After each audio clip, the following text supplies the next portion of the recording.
Welcome. In this video, I'll show you how to share a BigQuery project. All right. So first up, go ahead and open up your browser. Now type in console.cloud.google.com. All right. Once done, just hit on enter. Wait for it to load. Now once it loads, go ahead and select your project right here at the top left. Make sure to select the correct project. Okay. Once that's done, go ahead and click on Add People to your project. Like so. For us to be able to share a project, we'll need to grant access to a specific user, all right? Or even groups, or even service accounts. Now this is done through IAM, all right? Or IAM, or Identity and Access Management, by simply assigning appropriate roles that define the level of access. For example, right here, click on New Principles. Or we go ahead over to the information icon right here. As you can see, you can use Gmail or admins@googlegroups.com or service accounts right here, as you can see, or even a Google Workspace domain.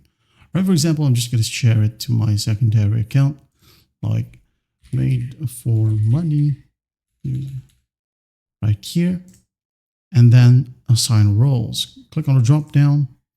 Here we have basic.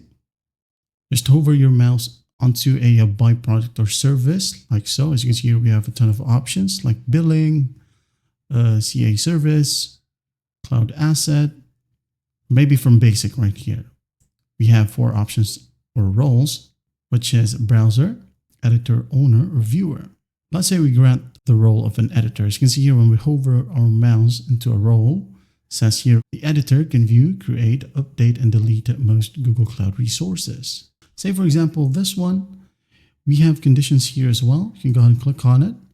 Like, for example, condition type expiring access. You can go ahead and click on it. Then operator by or duration, minutes, 30 minutes, like so.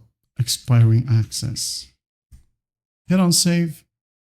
As I see, conditions may not be added to basic roles. Just go ahead and select another role. Okay. I'm just going to hit on delete right here. I'm just going to delete this one. Save. Policy updated. Okay. Once that's done, now go ahead and click on your project and continue where you left. Well, I hope this video helps and I'll see you in the next one.